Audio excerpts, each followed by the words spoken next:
不動産屋さんの階段です。賃貸マンションやアパート、中古住宅は前に住んでいた人の念が強く残っている場合が意外と多くありますね。さて、これは以前にも登場した青月さんが自宅のマンションで体験したお話です。それは青月さんがまだ独身の頃で数十年前のことになります。そのマンションですが、福岡市の某所にあり、青月さんは霊に敏感な体質の女性なので、探す時も霊能者に方位などを見てもらって決めたそうです。マンションは6階建てで、その最上階の6階に青月さんの部屋はありました。8畳の 1DK に奥にクローゼットがある、独身にはまあまあな間取りでした。さて、霊能者に相談して見つけたにもかかわらず、住んですぐにおかしなことが起きてきたそうです。ある日、青月さんが珍しく彼氏と口論し、怒ってこのマンションに帰った時のことです。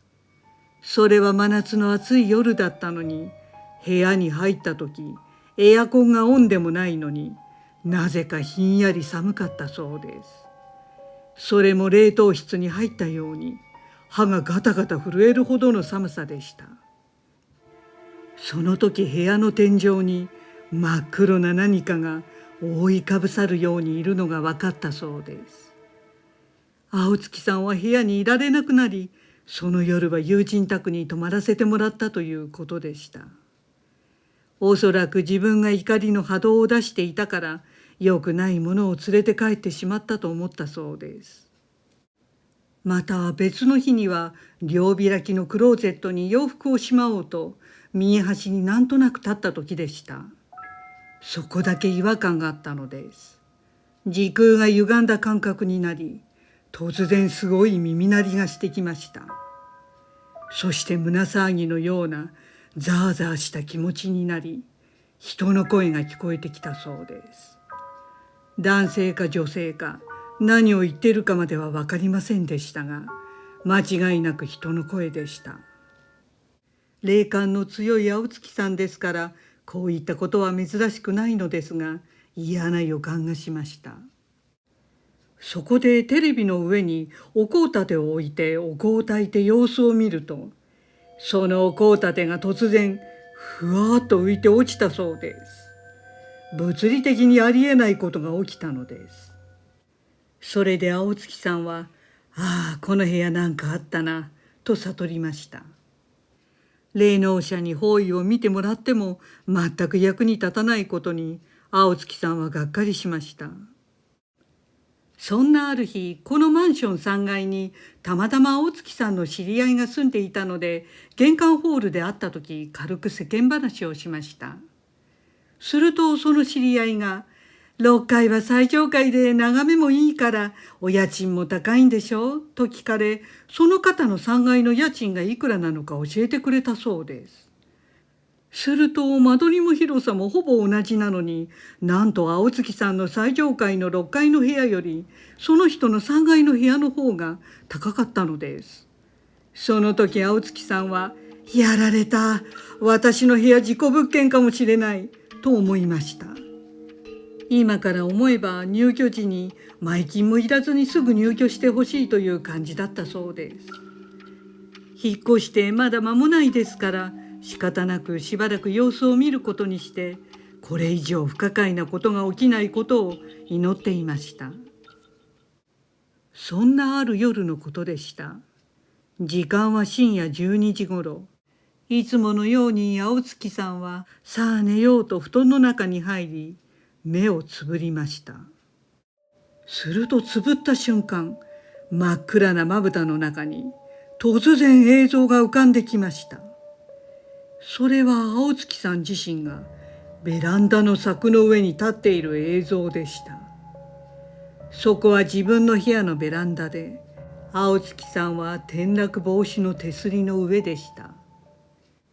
そして一瞬にしてパーンと足で手すりを蹴り、勢いよくベランダから飛んだのです。この空中に足で蹴って飛ぶ爽快さは最高でなんて気持ちいいんだと感じました。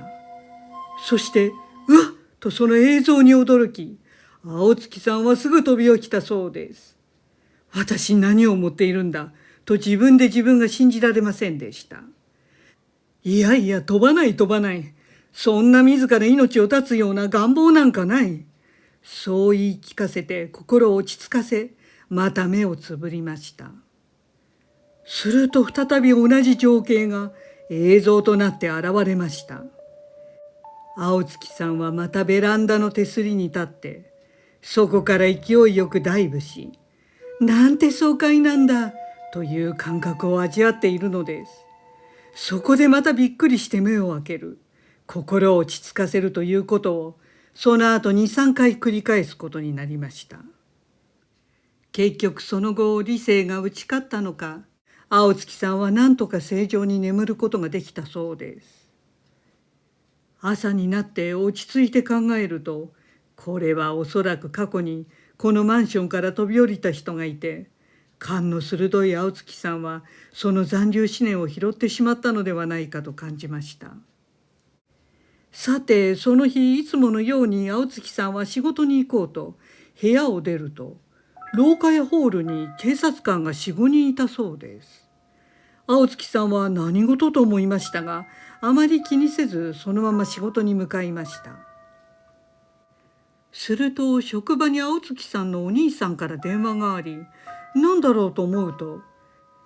今朝お前のマンションで飛び降り未遂があったぞと教えてくれました。それは青月さんと同じ6階のエレベーターを挟んで反対側の部屋に住む女性が飛び降りようとしていたそうです。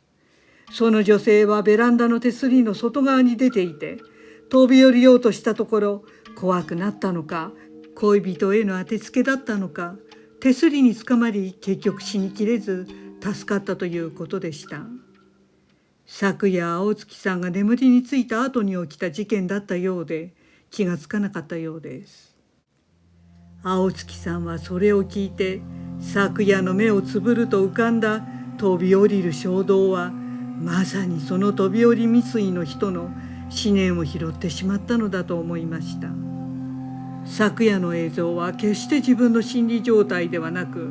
飛び降りたいという願望のある人の気持ちだったのは分かりました。ところがその後を調べてみると、やはり過去にこのマンションで飛び降りて命を絶った人がいたことが判明しました。青月さんはふと、まさか自分の部屋から飛び降りたのではと思ったそうです。それがどの階のどの部屋かまでは残念ながらわからなかったそうです。ひょっとして飛び降りて亡くなる方の多くは青月さんのように呼ばれて死ぬ気はないのに、その一瞬持っていかれる人もいるのではないかと怖くなりました。例の未遂で終わった6階の女性も、飛び降りて命を絶った人の飛び降りたい衝動をもらってしまった可能性があります。ひょっとしてその女性の部屋も事故物件だったとも考えられます。彼女の部屋か青月さんの部屋か、その両方なのか分かりませんが、この事故物件は単に幽霊が出るだけでなく、自分の命も不本意に失いかねない恐ろしい部屋だったということです。